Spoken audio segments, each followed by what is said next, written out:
Your smile can totally make someone's day. এটা কিন্তু সত্যি কথা। আমরা রাস্তা দিয়ে যাওয়ার সময় যখন চেনা কোনো মানুষকে দেখি, ওই যে একটা লুক এক্সচেঞ্জ হয় বা একটা স্মাইল এক্সচেঞ্জ হয়, ওটা ইনস্ট্যান্ট কিরকম একটা মুড আপলিফট করে দেয় না? স্পেশালি যদি তোমার সেদিনকে খুব মন খারাপ থাকে, দেখবে ওই মোমেন্টটার জন্য তুমি সব ভুলে গিয়ে জাস্ট ওই স্মাইলটাতে ফোকাস করো। এরকম একটা গল্প ছিল, একটা লোক সুইসাইড করতে যাচ্ছিল, তো একটা সুইসাইড নোট বাড়িতে লিখে রেখে গেছিল, today I will walk to the bridge, if any one smiles at me I won't jump.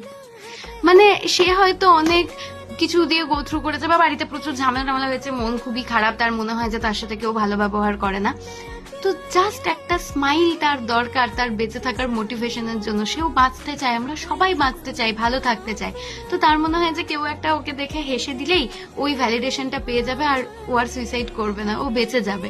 তো আ smile can literally save a life. Even আমার সাথেও সেদিনকে আমি মুডটা একটু অফ ছিল, আমি দোকানে গেছিলাম কিছু কিনতে, তো দোকানের কাকুটা আমাকে খুব ভালোবাসে, কিছু নর্মালি র্যান্ডামলি, সে জানতো না আমার মুড অফ, তো সে র্যান্ডামলি কিছু একটা মজা করলো, আমি বাড়িতে আসার পর তো না পুরোটা ওই মজাটা মনে করতে করতে এসছি, তো আমার মনেও ছিল না যে আমার মুডটা কেন অফ ছিল ইন দ্য ফার্স্ট প্লেস। তো এটা সিরিয়াসলি হয় যে কারোর মজা, কারোর হাসি মুখ ইনস্ট্যান্ট আমাদের কিছু একটা রিলিজ করে দেয়, ডোপামাইন বা কিছু, যেটাতে আমাদের মন ভালো হয়ে যায়।